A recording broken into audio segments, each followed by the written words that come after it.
So first, I'm going to introduce Mike May, who is a partner with the law firm of Albo and Oblon. He specializes in civil litigation and criminal defense, and he also represented the Occoquan District for 9 years, where he developed a strong reputation as a proponent of sensible, smart growth land use policies and open space preservation.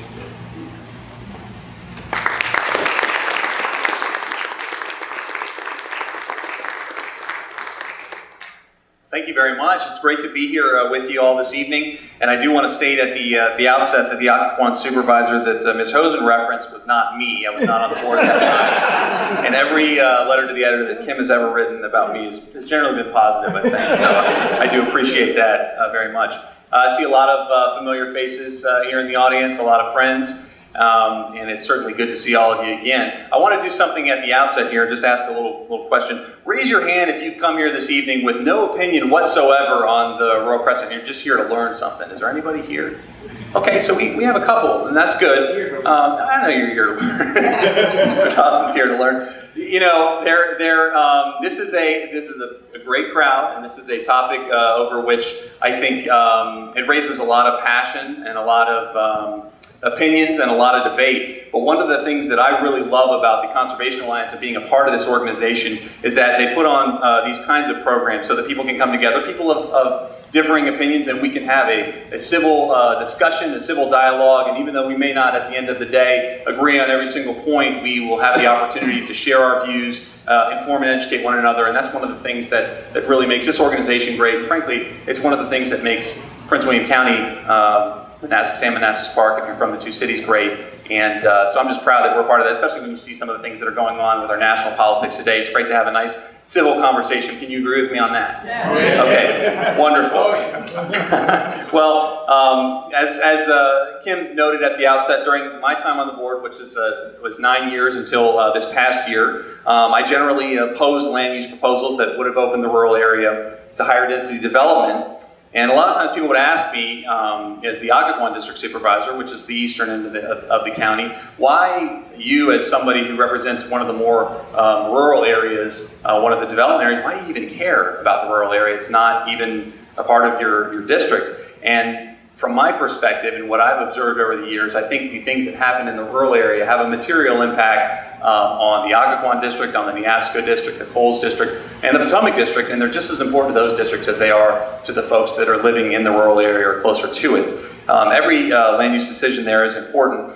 If you build large neighborhoods in the rural area, all those residents are going to need to drive along our roads. They're going to need to be driving along the Prince William Parkway, 234, Old Bridge Road, Dale Boulevard, and the like. The children who live in those neighborhoods are going to have to go to school. The neighborhoods are going to need public safety protection, like police and fire. And so when I look at land use policy, particularly in the rural area, I see it as a fiscal matter, as much as it is a preservation matter.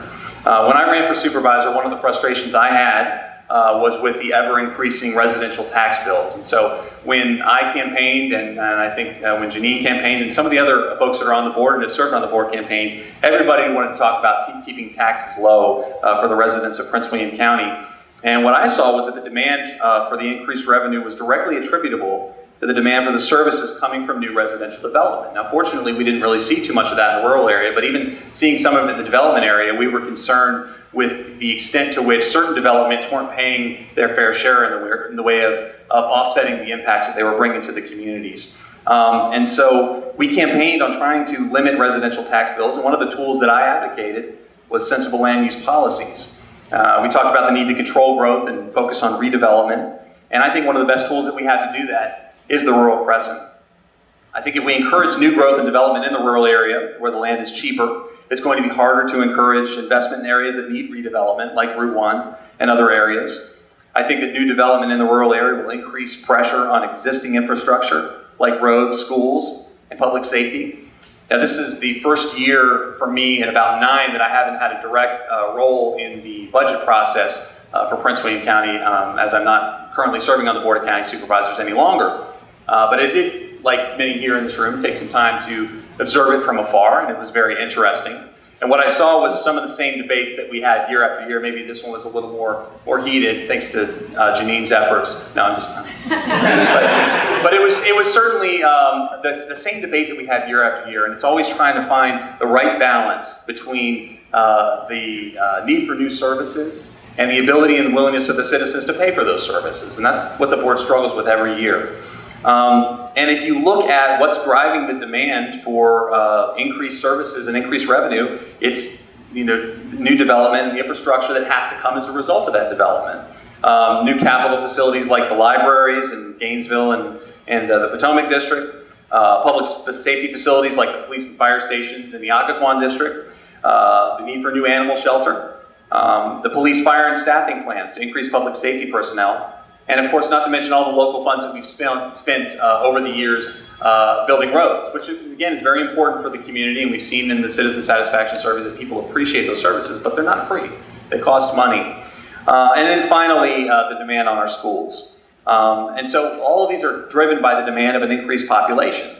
Now, I think that the board has done a fairly reasonable job over the years of trying to strike that balance, and I think that they managed to get through this year, and we'll see what the future holds. But from my perspective, I don't think it makes a whole lot of fiscal sense to exacerbate those problems by opening up development in this rural area, and instead we need to focus it on the area that is anticipated to develop.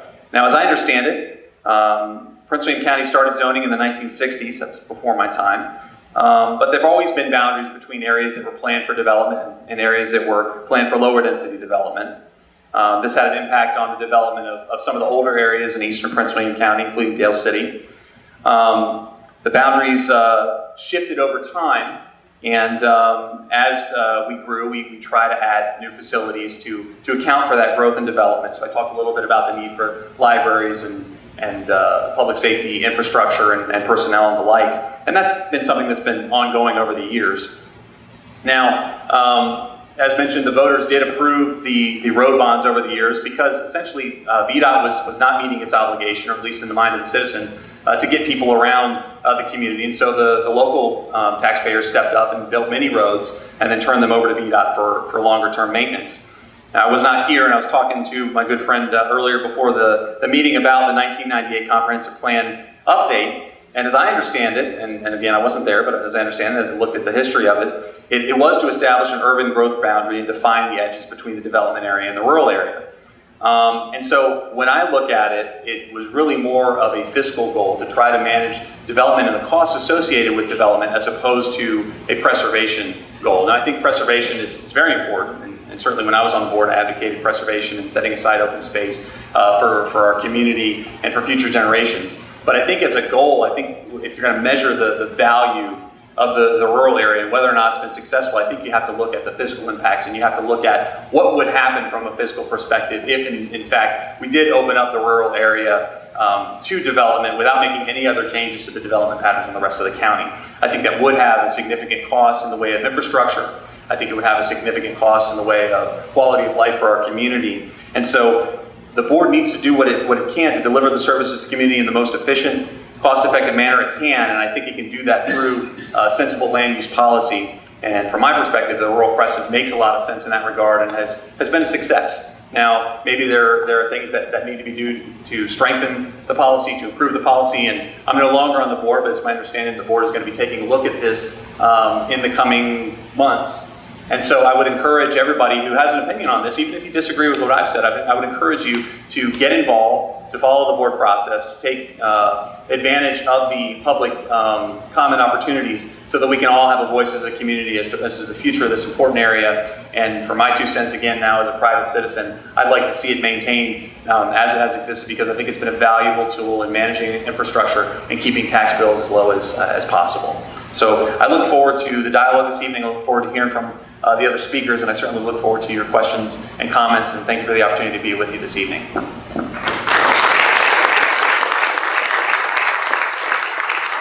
Next speaker is Charlie Grimes. Charlie is a founding member and the chairman of the Prince William Conservation Alliance. He is a recovering federal bureaucrat, retired after working for the Department of the Interior for over 30 years. His family has been in Virginia since the 1640s, And in addition to all the things he does with Prince William Conservation Alliance, he also teaches geography of Virginia at George Mason University. Thank you, Charles.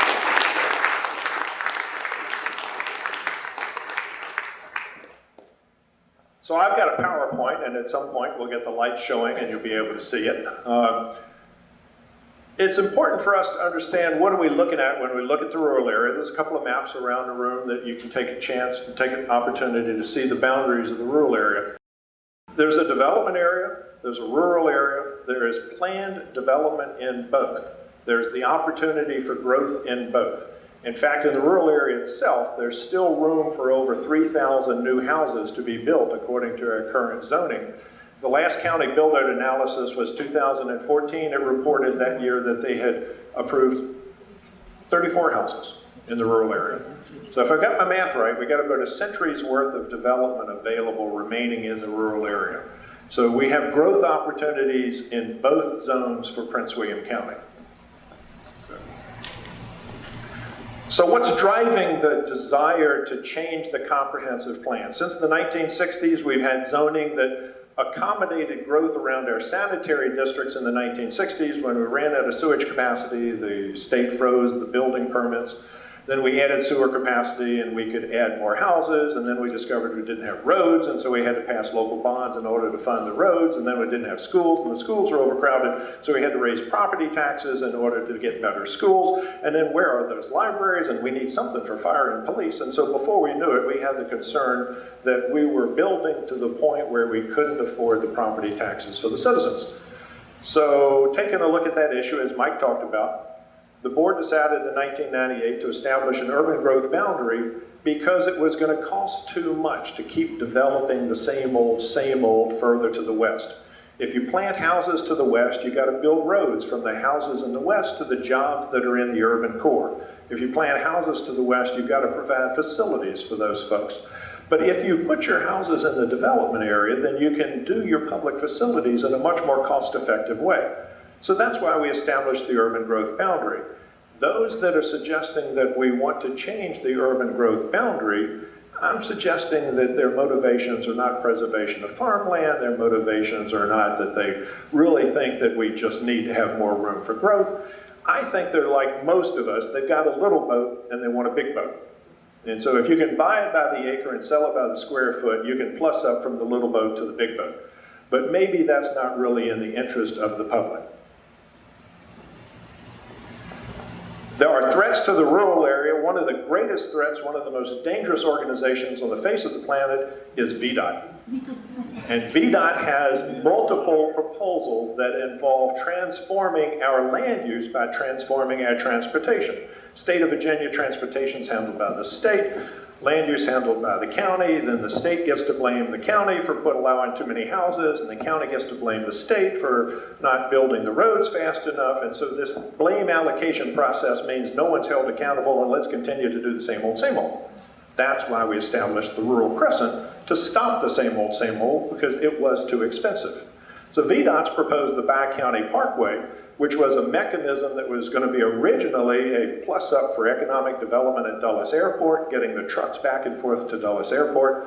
Then when that argument got debunked, it became an opportunity for economic development around the airport, which would really benefit Loudoun County, but didn't have a whole lot of plus up for those of us who live here in Prince William County. And then in the end, they talked about how it was going to reduce congestion, except the congestion is not north-south. The congestion, as everyone who commutes to work in this area knows, is west to east and east to west in the afternoon. So the Bi-County Parkway was not a successful initiative on the part of VDOT, but it did get us HB2, now called Smart Scale, an effort for us to prioritize our transportation projects based on cost benefits associated particularly with congestion in Northern Virginia. So thank you, VDOT. You got us a more rational decision process for the Commonwealth Transportation Board to assess if projects like the Bi-County Parkway are really boondoggles or beneficial. And so that Smart Scale initiative just went through the review process. Every year we have a 6-year implementation plan done by the Virginia Commonwealth Transportation Board.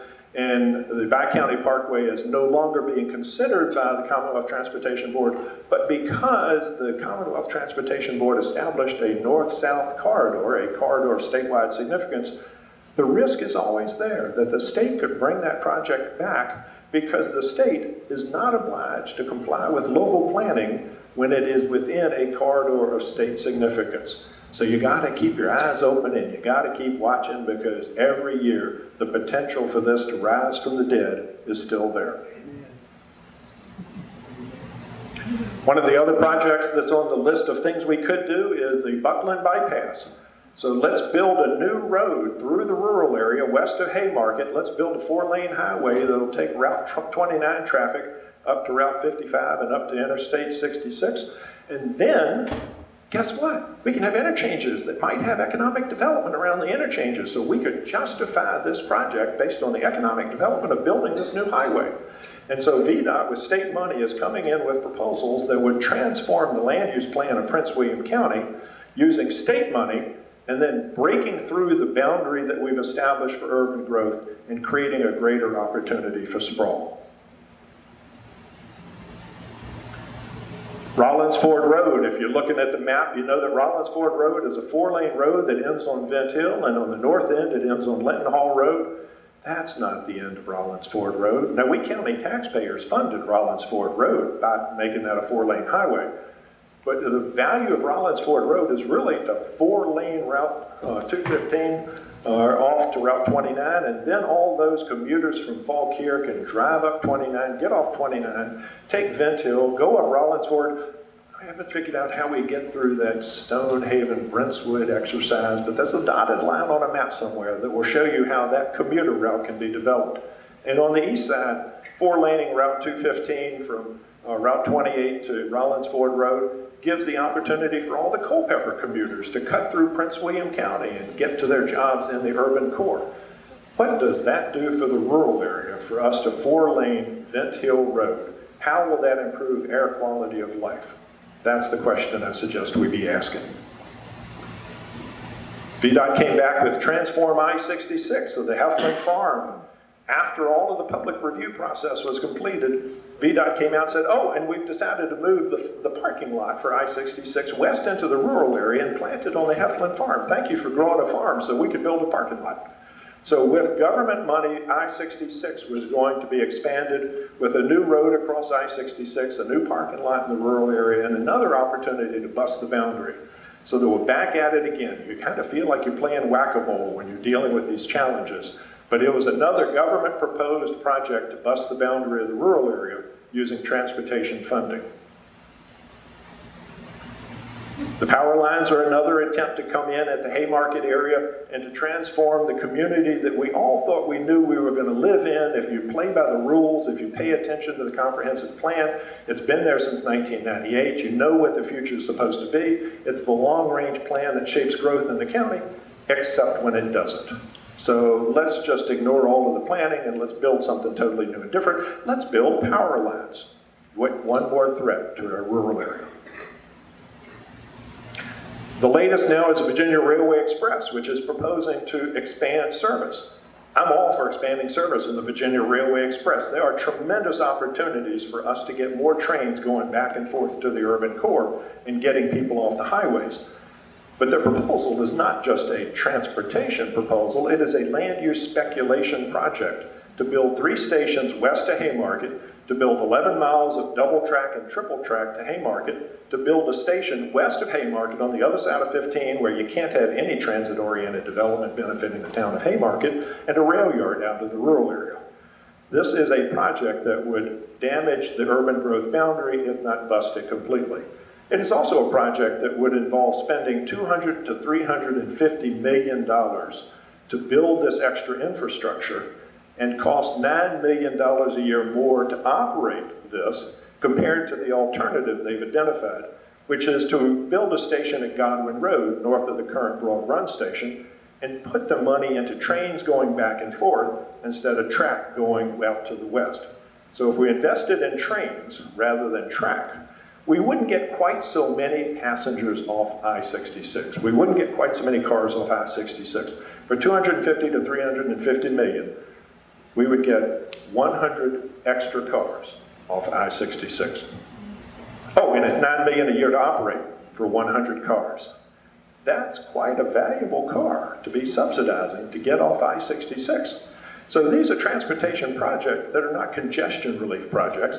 These are subsidies for land development disguised as congestion relief.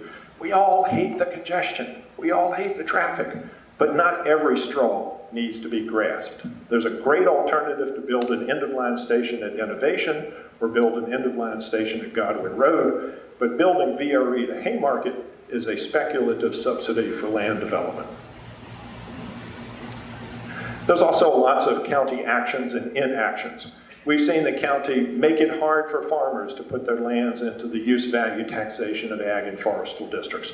We've seen the county fail to enforce zoning for dumping fill dirt in agricultural areas.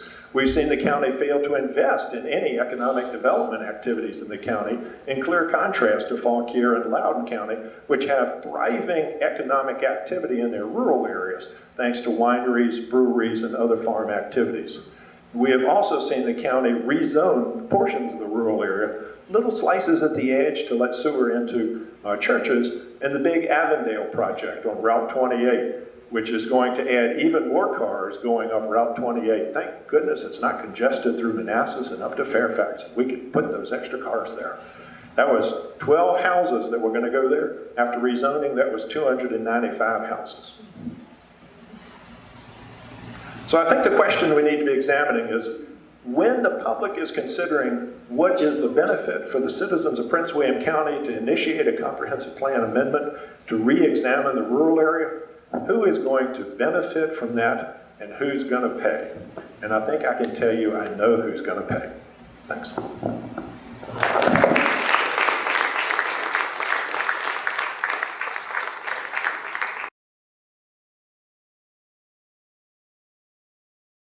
Okay, our last speaker, before we go to the question and answer discussion section, is Brentsville Supervisor Janine Lawson, who has been serving on the Board of County Supervisors since December 2014. Janine campaigned as a strong advocate of the Rural Crescent and remains committed to protecting its preservation. Currently, Supervisor Lawson represents the BOCS on the Ag and Forestal District Advisory Committee, as well as the Virginia Association of Counties Environment and Agriculture Steering Committee. She grew up in rural Idaho. Thank you. I'm reading it wrong. She grew up in rural Iowa, earning a BA degree from the University of Northern Iowa. Supervisor Lawson and her husband have lived in the Brentsville district since 1995, and they are raising their 2 children there. Thank you for being here.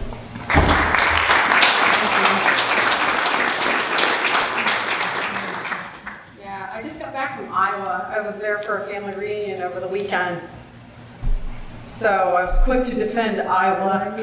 We are the land of corn, not potatoes. Okay, well, Michelle Trennan, my aide, is ready to go with our PowerPoint. Before I start, I want to say that Mike May and Charlie Grimes are 2 tough acts to follow. They're both my mentors. I learn a lot from both of these gentlemen, and I hope I can do as well as both of you did. I'll give it a shot. So here we go. Okay, so let's talk a little bit about the comprehensive plan, and I'm going to try and coast through this quickly because I know we're all hot. Maybe I was sitting here thinking maybe we should make this side of the room move here and reverse so you guys can be closer to the fans, and same with over here. What do y'all think of that? Are you okay with that? No, they say no. All right, I'll let you all fight that out. Okay, so the comprehensive plan is meant to shape future development for long-range planning growth. And the Board of County Supervisors uses this as our guide, and we as the board cannot stop development, but we can certainly manage it. And Charlie and Mike both explained to you what was going on back in the 90s with this sudden growth in the county, actually probably in the 80s too. And so some decisions were made, And like Mike said, the Rural Crescent was created out of a fiscal matter and sensible land use. And I completely agree with the philosophy of it because I'm a fiscal conservative, and our land use decisions that our board makes are not mutually exclusive to our fiscal decisions. They're intertwined. And so when we do vote to approve development, whether it's residential or commercial, those have fiscal impacts. And I think they did a great job of explaining that. So I would say that it's the Board of County Supervisors' responsibility to direct development to the appropriate areas and to also prevent inappropriate development in certain areas. And I'll give you an example that in 2016, we received constituent complaints because of a board decision that was made 25 years ago when the board, which he and I were not on, approved Virginia Oaks development off of Highway 29. Virginia Oaks is a beautiful community, but where the board made an error in judgment, in my opinion, is to approve a section of that housing development that was adjacent to an industrial park, Sam's Junkyard, that had preceded any plans for residential development next to it.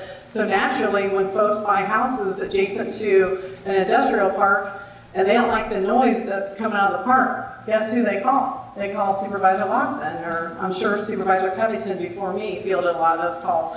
Those are responsibilities that the board really needs to pay close attention to when we make land use decisions like that. Okay, so Michelle, you can go to that beautiful view of rural Prince William County. So I get to talk to you tonight about some tools that we can use to preserve the rural area. And I hope that each one of you, regardless of how you came in, what your position of the rural area is, I believe, or I hope, that you're going to leave here with something that you might see that could be appealing for preservation, regardless of where you are on the issue. So the first tool that we can use in the box is the rural preservation study that the county, the board approved a few years ago. We had some consultants come down and spend a lot of time looking at our policies and engaging with the community, lots of stakeholders. Mike was on the board. I was actually, I participated as a citizen.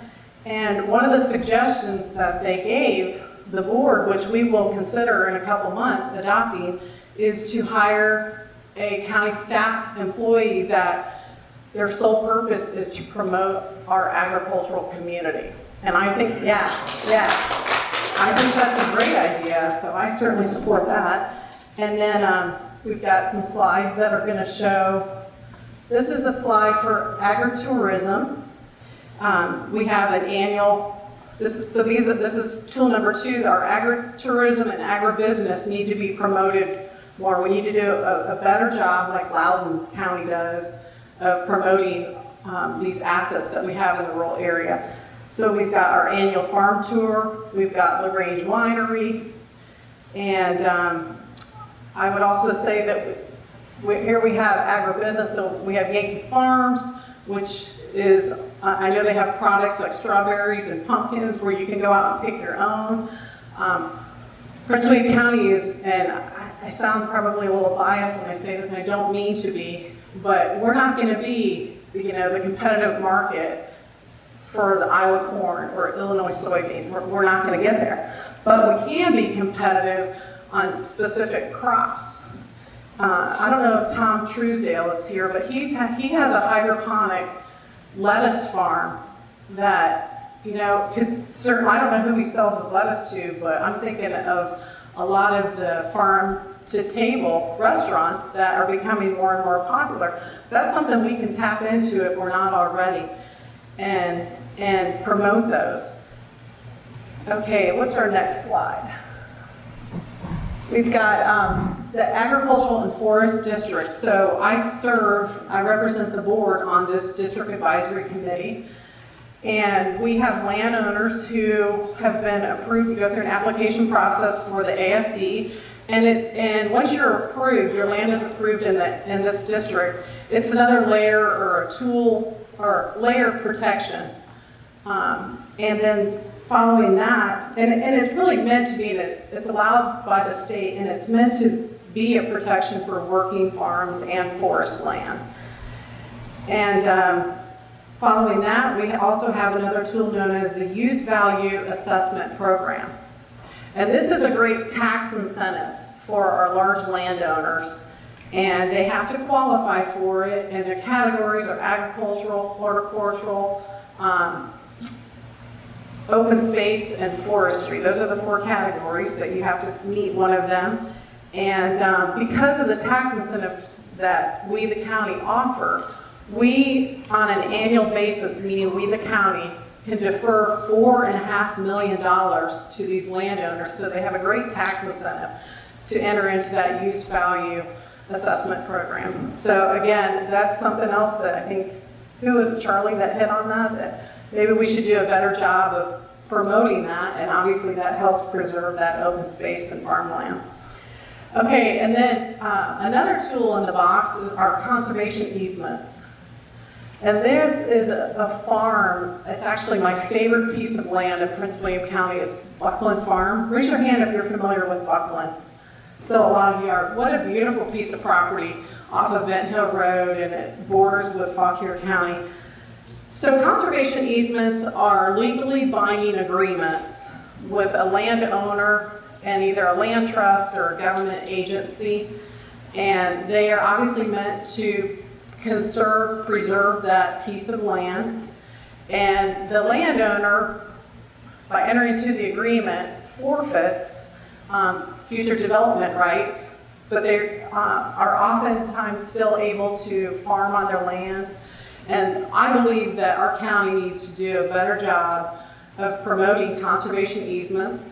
There are federal programs that will do that, tax incentives from the federal level. So if you're a big landowner, you can certainly talk to your accountant about some of those that are offered. Certainly the state, and then there's also private organizations that promote conservation easements like the Piedmont Environmental Council. So that's another tool in our toolbox. And then the last tool that I really want to touch on is called Purchase of Development Rights, PDRs. Yeah, some folks are shaking their head and they're familiar with it. So PDRs is a program that Prince William County is currently not participating in. However, I believe that we do need to participate in this and show a commitment, a financial commitment to the preservation of the rural area. And it also, I believe, is an olive branch to the landowners in the rural area that, would otherwise like to sell and have denser development on their land. And this was created through a task force from the Office of Farmland Preservation under the umbrella of the Virginia Department of Agricultural and Consumer Sciences. So Virginia is 25 million acres, and in 2012, we had dwindled down our farmland and forest land to only 8 million acres. So obviously with the growth of the state of Virginia, there goes the farmland and forest land. So this program was created to help preserve Virginia farmland in particular. And because of that, the state actually has funding for about $1.9 million in the budget right now. And what they do is encourage localities to match funds for the purchase of development rights. So that's something that the board will have to discuss and decide if we want to put our money where our mouth is and start a program for purchase of development rights. And the landowner, of course, would have to apply for the PDR, and it would go through a particular process, which really hasn't been decided exactly. But in order to participate in this program, we, the county, need to pass an ordinance, and we also need to show the fiscal responsibility and certification in order to even qualify to be a participant of the PDRs. And There's two ways that offhand I think that we could look at funding this PDR program, and the first one would be through the rollback taxes from that use value assessment, so the tax deferred program that I talked about earlier. Well, if you are a landowner, you could be subject to, if you've changed the use of your land, you could be subject to rollback taxes that you had been receiving for the last 5 years. Today I checked with our finance department, and in the last few years, we've received only about $150,000 on an annual basis from those rollback taxes. However, if our board decides that we want to start accruing that or putting an escrow exactly for the PDR program, that could build up some over time. Or the board can decide that they want to make this commitment through the general fund. Those are, options that the board would have to discuss and agree on. Okay, and then the last issue that I want to touch on that I believe is morally important as much as it is fiscally important, why we need to preserve our rural area, has to do with the Chesapeake Bay watershed. And Kim touched on that a little bit in her opening. So the watershed agreement was established to preserve, or actually to improve our water quality in the bay, because when I moved out to Virginia in the 90s, I kept seeing all these Save the Bay bumper stickers, and I was like, what is that all about? Well, now I know. So everybody's probably familiar with the watershed agreement for Chesapeake Bay and the purposes of the Clean Water Act. And there are three major pollutants that have been damaging the bay over time, and now we are under law to clean up our stormwater. And those three major pollutants that you can see here are, this one is nitrogen, the nutrient that pollutes water, and the next one is phosphorus, and then the last one is sediment. But what you'll see from those graphs is the improvements in recent years have come from the agricultural runoff. So they have successfully squeezed as much as they can to improve the water runoff in the agricultural land. Where you'll see the increase of the pollution has been in the urban and suburban runoff. So that's where the problem is. So if we were to bring that dense development out into the rural area, we're also creating not just some watershed problems, but we're going to have a fiscal responsibility also to clean that up. So it's in our fiscal interest also to make sure that for Chesapeake Bay watershed policy that we do not allow that dense development to go out into the rural area. And I can't explain it quite as well as Charlie can. So if you have any questions about it, ask him, not me, okay? And then I just want to end with one of my favorite slides, and I use this for my town hall meetings. Informed citizens equals effective government. I'm impressed that you're all sitting here tonight, roasting in a room of about 100 degrees. And I just think that the more the community learns about the issues, the better off our government as a whole is. So thank you for your time. I hope I didn't speak too long. And Kim, thank you for your commitment to Prince William County and land conservation.